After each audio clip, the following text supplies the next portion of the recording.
Good evening, Fernwood. It is your friend from the age of hard rock, and it's time for us to take a slow ride with another episode of Mary Hartman, Mary Hartman. Today we are watching episode 171 from November 29th, 1976. It is the start of week 9 of season 2. Let's take a look at last week and then we'll recap Friday. Charlie went to New Jersey for his testicle transplant, and Loretta stayed behind so that she could perform at the drag races. Jody said that he'd keep an eye on Loretta, and Charlie made sure to ask Jody to just keep one eye on her. Martha is still pining for George, though HB, otherwise known as Detective Johnson, has gotten her a job shooting police training films. HB sets out to prove that Jack and Jill, the ufologists who have been in touch with Martha, are frauds, attempting to scam Martha out of money with the story that George is out in outer space and that they can reach him. However, it seems like Jack and Jill figured out that they were under surveillance. Wanda succeeded in getting Merle on track to go political, though not so much in winning his heart or his erotic affection. Merle went on a date with Annie that ended up with him spending the night at her place, though it seems more like a no-strings-attached relationship from Annie's perspective. Kathy moved into a room with the Adamses, who are not only planning to adopt her baby, but also planning to pretend that Christine is going to be the one giving birth. Mary came to tell Kathy that she and Tom were planning to adopt Kathy's baby-to-be, but Kathy wants the baby to go to the Adamses because she wants the child to grow up with privilege. Mary brought up the idea to Tom that they should have another baby, though what she meant was adopting Kathy's. Tom was disappointed at first, but when Heather got excited, he came on board completely and is really excited at the potential of him having a new son. However, after Mary told Tom that Kathy wanted the baby to go to the Adamses, Tom got turned on about the idea about making a baby with Mary. Mary, however, does not share that turned on feeling. And in last Friday's episode, we start at the Gimbles with Patty hard at work typing away as Wanda visits to ask her to join the Women for Jeter campaign. Wanda discovers that the book that Patty is writing is quite racy, though Patty does her best to cover that up. Garth comes home and is subtly controlling to Patty while Wanda is there, and then after Wanda leaves, becomes even more controlling about how the drinks should be served. He notices a pile of papers near the typewriter that Patty makes to throw away right away, and then he gets very curious and reads it and is so offended that he forces Patty to tear up what she has been working on clearly all afternoon. Then Charlie reaches Dr. Frakes' lab in New Jersey after having shaken all the way across the Pennsylvania Turnpike. Dr. Frakes expresses that this is still an experimental procedure, and Charlie is a bit uncomfortable that this has never been done on a human being, and he also doesn't know that the testicle he's receiving will be coming from Hamlet, the Great Dane. Back home at the Haggers, Loretta and Jody speed home, jumping for joy after the race and Jody's win. Jody was very impressed by Loretta's performance and the command she had over the thousands of people there. Mary pops in because she was frightened by the car swerving down the street, but then Loretta shares the thrilling tale of Jody's racing exploits. While Loretta gets carried away singing a song, Mary picks up the phone and has the news for Loretta and Jody that Charlie is in jail. That's all the recap for last week, everyone. Let's get started on week 9 of Mary Hartman Season 2.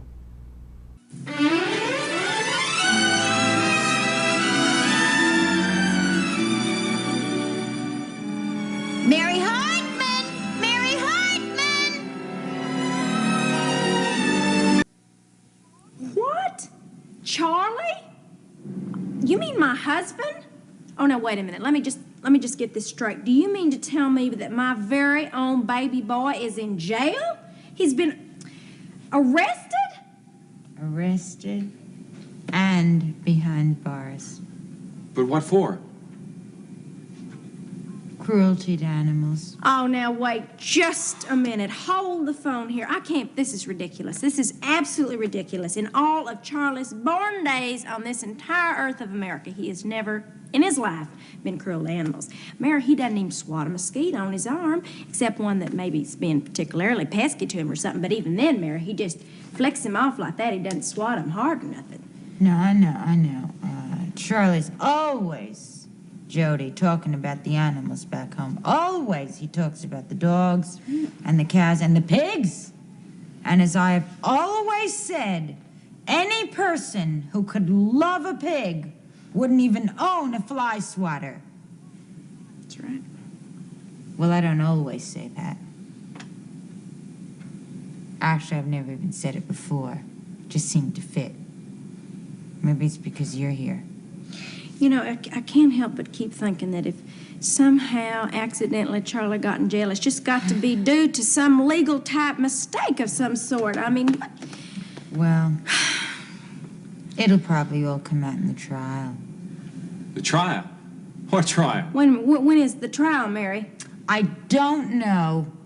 But, it's part of the law that, if you're arrested, there's probably got to be a trial. I mean, he is in jail. Oh, I just can't even believe this. I mean, the thought of my very own precious baby boy in jail is just too terrible for me to even think about. I don't even... Now, Miss Haggers, don't you worry about it. I'm sure he'll be acquitted and put on probation. I am too. Unless it's a Disney animal that he's accused of being cruel to. Like Bambi. I mean, if it was like Bambi, a jury could probably turn vicious. And I can't say I blame them. Oh, Lordy. Oh, Lordy, Lordy, Lordy, Lordy, Lordy. Charlie, just try to pull yourself together. Dr. Fratkus, I've been landed on lately by more bad luck than most people get flying at them in a month of Sundays. First, I got my manhood disabled in a gunshot accident, and I spent all those nights of torture and humiliation lying beside Loretta when I wasn't even the shadow of a man the way I used to be. Then I find myself arrested for who knows what and flung into jail in New Jersey. Oh, they have been after me for months. Who? The SPCA.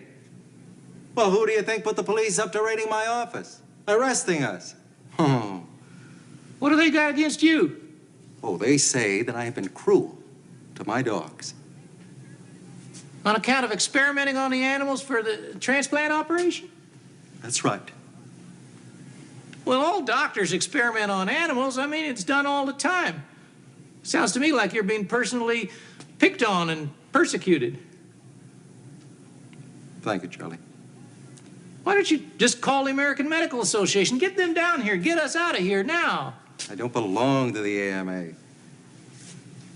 I thought all doctors belong to the AMA, don't you? How come? No, I'm just not eligible. What do you mean you're not eligible? You're a doctor, aren't you? Yes, but I'm not that kind of doctor. Well, what kind of doctor are you? What kind of doctor are you? Oh, I'm a veterinarian. You're a vet? You're a veterinarian? You take care of animals instead of people? Yeah. How come you was planning to do that operation on me then? And particularly on such an important part of me? Because every one of my experiments indicated that operation would have been a huge success. Wait a minute here. Doctor, I'm beginning to think there's something about this operation you didn't exactly tell me the truth about. Like what? The transplant part that you were planning to transplant onto me. Where? Oh, no. A dog? That's right. Oh, stand back. I may lose my lunch. A dog? That's right. Hamlet! You're gonna use a dog on me to transplant on me? A dog? My Great Dane Hamlet. Your Great Dane? That how come you come to say to me him and me was gonna get so attached? Well, it's just a little medical humor, Charlie. Well, if you look real close, Dr. Fractus, you'll notice I ain't laughing. All the time you was talking about a donor, you was talking about a dog? That's right. That's wrong. I mean, I don't know a lot of English, but I know that's wrong. A donor is somebody who gives something. I mean, free, like you give donations to the collection plate in church of your own free will. Now, you can't tell me any dog is going to free and willingly give the part that you were planning to take away from it. Even a dog's got more human sense than that. I happen to believe in the control of the growth of the animal population. I happen to believe that you happen to believe in hornswoggling people. That's what I happen to believe. I don't happen to believe how come I got hornswoggled into coming halfway across the United States of America in order to get made into part Great Dane and arrested in New Jersey. Dr. Fratkus, I'm going to tell you something. I hope you don't take it too personal. Shoot. I hope that in the hereafter, you are forced to spend your time locked up in an Alpo factory.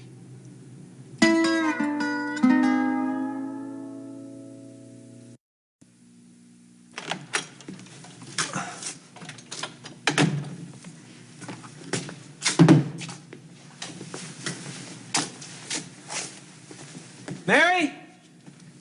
Mary? Huh.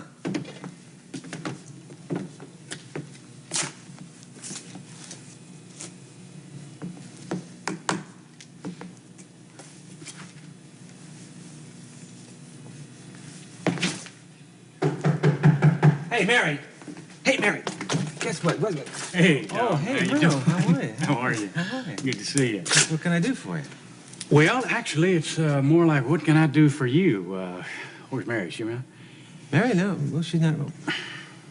What, do you got business with my wife, Merle? No. I'm just starting out on the campaign trail today. I'm kind of on caravan, you know. And Oh, yeah? You mean one of Garth's publicity stunts? What are you doing, riding a camel or something? I'd be just like him, wouldn't it? No. Yeah. Actually, all I'm doing is just going door to door and just having a little straight talk with the folks, you know what I mean?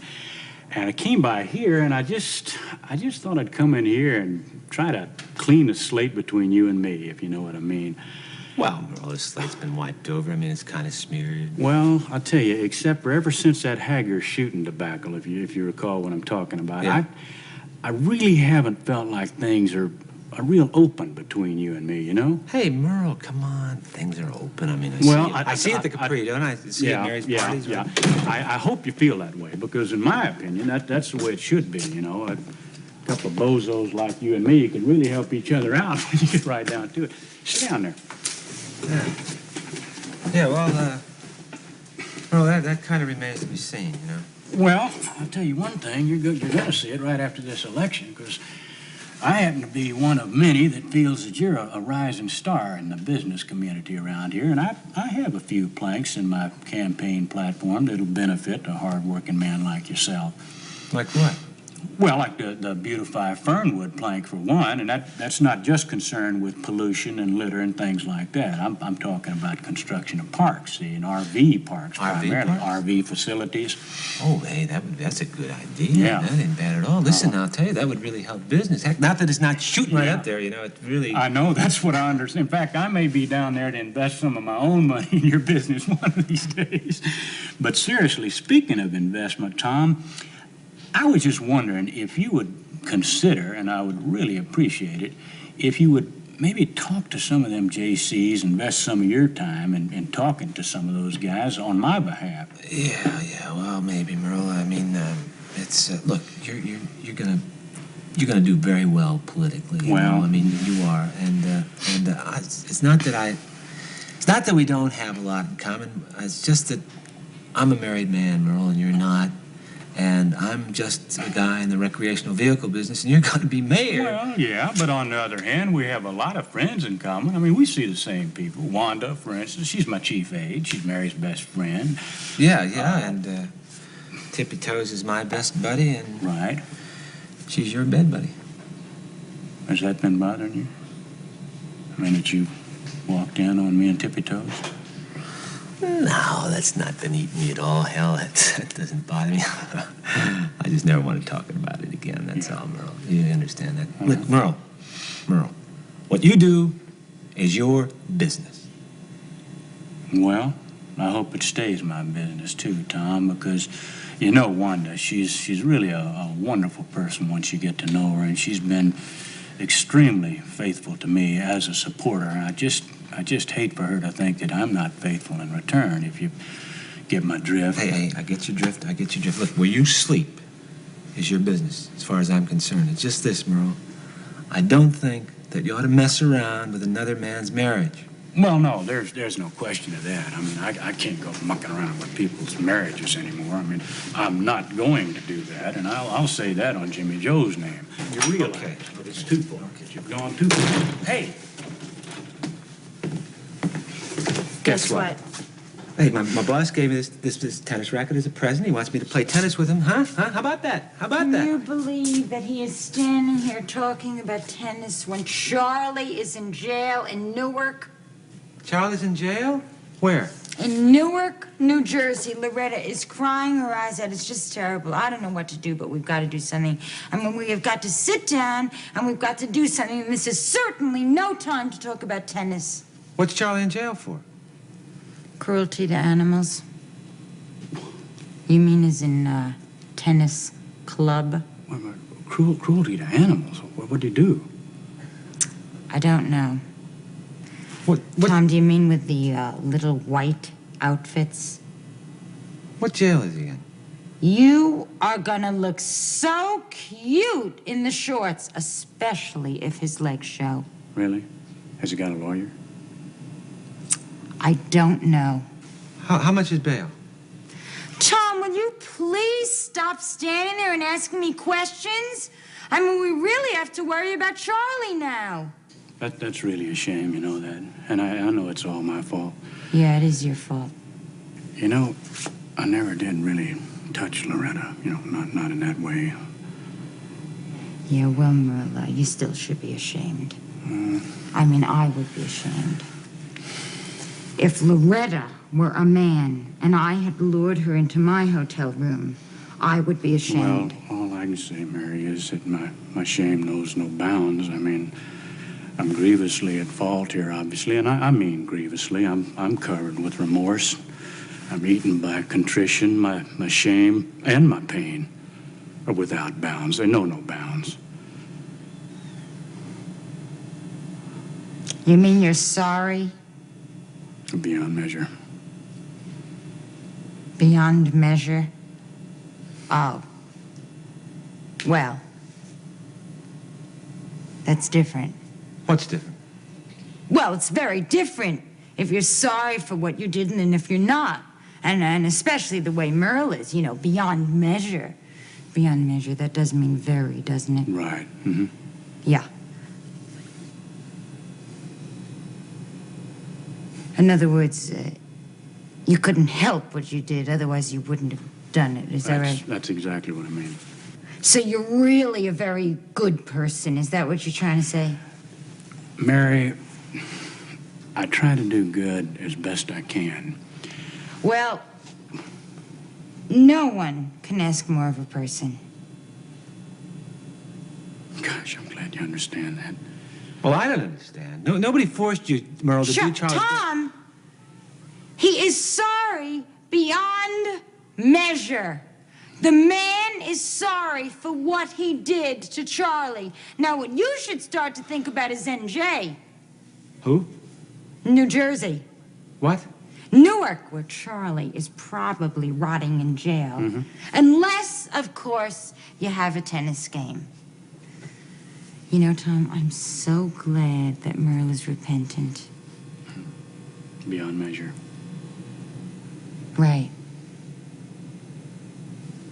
Beyond measure.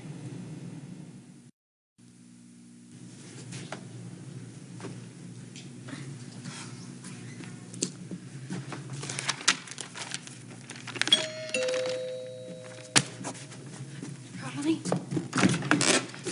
Hey, Loretta. Gosh, I just heard terrible news about Charlie. Lord, I know how devastated you must feel about this. I just come over here as soon as I could to comfort you in whatever way I could. Oh, that's really rightly Christian of you and everything, Merle. And I appreciate it, I do. But, you know, until my baby boy comes home, you know, safe and sane and sound and everything, there's really not a blessed thing a body could do to even give me a little bit of smidgen of comfort. Well, but I tell you, at a time like this, you need the comfort of a friend, you know, even if it's to hold your little hand. Well, my hand doesn't need comfort near as much as my heart and my words do, which is kind of eating away at me right now, you know, till baby boy comes home and all. But yeah. I do appreciate your friendship. I really do. And gosh, darn it, you know, there's really nothing you can do. But thank you a lot. Well, you know, I understand exactly what you mean. And if all you want to do is just have a good cry, I'll understand that too. But I can't help feeling that at least I ought to offer you here a strong arm to hold on to and a shoulder, a comforting shoulder to lean on. Well, gosh, listen, I don't want you to think that I'm not heartfelt over the comfort that you're trying to give to me, you know, and everything. And it's real sweet of you and thoughtful just to drop by and lend me a willing hand and arm and shoulder and all. But I'll tell you something, Merle, right now, I just don't feel much like having company and everything. I really... Gosh, you know, circumstances being what they are and everything, you know, I've always felt under the circumstances like this that a person ought to have a friend nearby, you know, and should not be alone, whatever happens. Well, I'm really not alone, Merle, because Jody's in there. Jody? Yeah, he's a very fierce and loyal friend of Charlie's. You know Jody Troxel. He's he's heating up some hot water in there for a real strong cup of hot sassafras root tea for me. Mm-hmm. See, my grandmother always says that a good, strong cup of hot sassafras tea is the best thing for a person to eat during a crisis, which, of course, this is, you know, because Charlie never got chunked in jail before nothing. Hey, here's your tea, Miss Haggers. I put in some... Thanks a lot, Jody. Oh, Jody, this is Merle Jeter, Jody Troxel. Fine, how are you? See ya. Thanks for that. Merle Jeter. Ain't you the guy that shot Charlie in the motel? Well... Charlie got shot in a much more important place than a motel. You know what I mean. But it was just accidental. And Merle here, at that time in his life, was possessed by the devil, but he ain't now, and we're friends at this point. Yeah. Well, I don't really see how anybody who caused so much trouble around could be a good friend. But if you say so, okay. Well, it's repentance, Jody. You see, repentance purifies a person's soul. It's in the Bible. Yeah. I think it's the name of the game myself, repentance. Oh. Hello? Honey, it's Charlie. Charlie, baby boy, honey, where are you? Are you still in jail? Honey, why was you arrested? I know you wasn't cruel to no animals or nothing like they was saying. Are you all right, darling? Honey, listen, honey, I've only got, this is a long-distance phone call, and I don't have much money to throw in the telephone, so would you please just be quiet and listen to what I have to say? All right, fine, darling. Honey, first of all, I was with Dr. Frackus. Dr. Fractus, now what happened with that transplant operation? Did you get it done? Are you okay? I mean, I want you to tell me all about it, all right? Honey, there wasn't any time to get the operation done before the cops picked us up and they put us here. But it doesn't matter, honey. It wasn't the kind of operation I had in mind anyway. Well, how do you mean that, Charlie? Well, I don't want to talk about it much, honey. I just don't want to spend too much time talking about it. But it was revolting. I mean, it was the most repulsive thing that you never heard of again. But I would have gone. I love you so much, sweetheart, that I would have gone through with it if the police hadn't come. At least I think I would. But it doesn't matter. Anyway, what I'm trying to say is it didn't happen. It didn't happen, Loretta. I still have my disability. Oh, well, Charlie, that'll make me no matter. Mine, honey, just as soon as... Well, that's Jody. He wants to know when you're coming home. Me too. What'd he say? It doesn't sound like Jody to me. Oh, well, that was Merle. But Charlie, when are you going to come home, darling? Honey, that's what I want to call. That's what I wanted to call you on the telephone about. Sweetheart, I want you to listen to what I have to say, and just don't say anything for a while. I've been doing a lot of thinking, and I made a hard decision, which is that I'm never coming home again. I love you too much. Well, Charlie, what are you talking about? You're never coming home again. What? I mean, Charlie, you're not making any sense. sense, honey. It does too make sense, honey, because you deserve somebody who is more of a man than I have been. You deserve somebody who is a real, entire, complete man, which I can hear on the telephone that you've got them all hanging around, honey, and it'll be painful for a while, but it'll get better. I mean, you just have to hang in there and wait for a while, honey. I want you to know that I will love you with my whole fierce heart for the rest of my life, but I am not coming home again, so this is goodbye. I love you, honey, but it's goodbye. Charlie, wait a minute!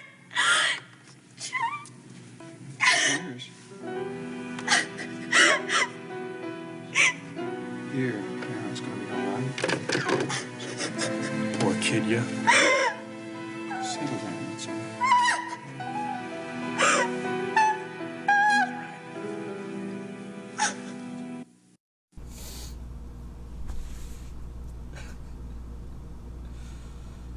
Let's take it back from the top. Wow. So Mary, who I want to talk about for a second. I'm not sure what Mary's mood is, because generally I associate Mary with anxiety, but in this case she really seems depressed, and it's not something that's being spoken on. It's not something that we hear discussion of, but she just kind of slumps in her chair. And it's the same on Friday as well. And I don't know what that means and where that's coming from. Maybe it is the stuff going on between her and Tom that will be elaborated on later. But at this point, none of her emotional reactions seem to connect to what is visibly going on for us. And I feel like she's got a lot of stuff in her mind, and normally she's really anxious. And in this case, I'm wondering if there's a seed of depression that is in there. But Mary clarifies that Charlie's in jail because of animal cruelty. Of course, we know that Charlie didn't intend anything against animals, and that it's all Dr. Fracas's mishigas. But then we cut over to the jail, and Charlie finally understands the plan that he was taking part in and is completely disgusted, as who wouldn't be. That was a bait and switch for sure. At least Charlie is clear that Dr. Fracas was not doing something that was ethical, because you can't transplant from someone who isn't willing or dead. A donor would still be a dead person who has given consent. So, yes, that is definitely unethical behavior. Then Tom gets home with his tennis racket from work. He's just doing so well, and he's wondering where Mary is. Of course, Mary's next door, and Merle shows up, and a few different things happen in this conversation. First, Merle is trying to get Tom on board with talking to the Junior Chamber of Commerce, because he's now a member, to talk about the upcoming election. But then there's also this beat with a few different romantic elements to it, like Wanda is such a loyal partner to Merle, and Merle has slept with Annie, which Merle would like to keep, under the table, as strings free as it is. And really ethically, Merle has made clear that Wanda and he are not in a sexual relationship. But I think maybe it's not that Merle feels like he owes something in the way of having a commitment to Wanda, but as much as Wanda's feelings would be really pretty trashed by finding out that information. And Tom agrees to keep it secret, at least here. And then Mary shows up with the news that Charlie's in jail. And I don't really get how Mary and Tom interact in this scene, other than Mary's normal anxiety kind of making her not listen to Tom saying, hey, I want to help Charlie, what's the bail, she just doesn't respond to it, even though he's on board with helping Charlie. She's like, you should be helping Charlie. But then she hears Merle and Merle's contrition and apology, and really, for some reason advocates for Merle, like Merle's a good guy in this case. And as we've mentioned over the last few weeks, Merle really is on the good guy track. Well, when we get next door to the Haggers and Loretta and Merle shows up, I wasn't sure about that anymore. I wasn't, because she kept opening the door and he kept shutting it. And that was a little bit scary to me because of their history. Luckily, there was Jody there still. But, I wasn't sure where Merle was going to go if Jody hadn't been there. In any case, there's a phone call from Charlie. Charlie, first of all, does his best to not explain the situation, but to explain his future choice, and picks up that Jody and Merle are both there, and doesn't even react to Merle being there. As hate-filled Charlie is towards Merle, he doesn't react to it because he's planning to never come home. I'm so behind Loretta and Charlie, even with Charlie as whiny as he's been this season. I want them to be together. And for him to say that he's not coming back and that, Loretta, you're going to hurt, that was a lot for me. I don't know how you feel about it, so tell me how you feel about it. But Loretta, you've got plenty of men around you, and I need to not come home so that you won't be in pain anymore, I'm assuming. So that we won't be in pain anymore. And I feel like that's the wrong choice. It's noble, but nobility isn't right. Not in this case. Anyway, that is this week 9 first episode. I expect we're going to see some big sweeping stuff going on this week at least. We'll see where things go after that, but wow. Thank you so much for coming back. Thank you so much for watching the episode with me. Thank you for sharing your thoughts down there. We will see you tomorrow night in Fernwood.